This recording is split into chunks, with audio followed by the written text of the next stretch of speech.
માટેનો એક વ્યૂ લઈએ તો પણ જે રીતે એક નવા લેવલ્સ પર બજાર આપણને પહોંચતા દેખાયા આ વર્ષની એક શરૂઆતમાં અને આજના સંકેતો અને સેટઅપ તો થોડા પોઝિટિવ છે, પરંતુ જે ગ્લોબલ ફ્રન્ટ પર અપડેટ છે, જીઓ પોલિટિકલ ફ્રન્ટ પર વેનેઝુએલાને લઈને જે અપડેટ્સ અને થોડું ટેન્શન જે આવતું બતાવી રહ્યું છે, જો કે ભારતીય બજાર પર કોઈ ખાસી એવા અસર આપણને અત્યાર સુધી જોવા નથી મળી. અને આપણા માટે જોવા જઈએ ડોમેસ્ટિક ફ્રન્ટ પર તો પણ તો મહત્વનું છે કે જે રીતે બિઝનેસ અપડેટ્સ હવે અર્નિંગ્સ પહેલાં આપણને કંપનીઓ દ્વારા આવતી જોઈ રહ્યા છે, આ બધા વચ્ચે કઈ રીતે આપ જોઈ રહ્યા છો માર્કેટને?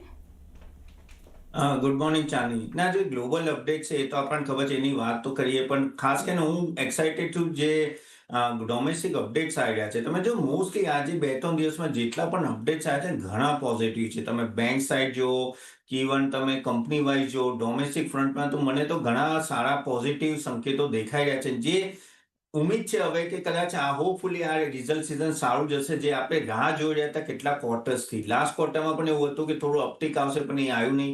આ ક્વાર્ટરમાં ઉમ્મીદ છે, અને જે રીતે અપડેટ્સ આવ્યા છે તો હોપફુલી આ ક્વાર્ટર અગર સારું રહે તો આ જે આપણે ઓલ ટાઈમ હાઈ પાસે ફરીએ છીએ એનાથી પણ આપણે આગળ જઈને ક્રોસ કરી શકીએ એમ છે.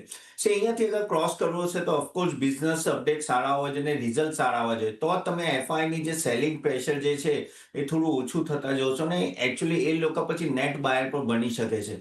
કેમ કે આપણે બીજા બધા દેશ કરતા કમ્પેરેટિવ વેલ્યુએશન વાઇઝ મોંઘા છે, અને એના લીધે એક કહેવાય ને કે અર્નિંગ અપગ્રેડ આવવું બહુ જરૂરી છે. અને વાત કરીએ આપણે ગ્લોબલ ફ્રન્ટ પર, તો જે રીતે યુએસએ એટેક કર્યું વેનેઝુએલાના, of course no that is not good at all.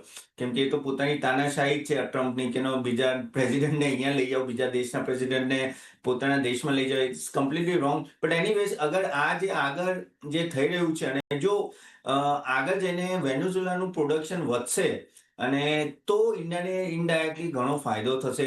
એક તો રીઝન એ છે કે અગર માર્કેટમાં સપ્લાય વધે, કેમ કે વેનેઝુએલાનું સૌથી મોટું ઓઇલ છે રિઝર્વ, તો આગળ જો પ્રોડક્શન વધે તો એ તો ઓઇલ પ્રાઇસીસ 60 ની આજુબાજુ ફરશે.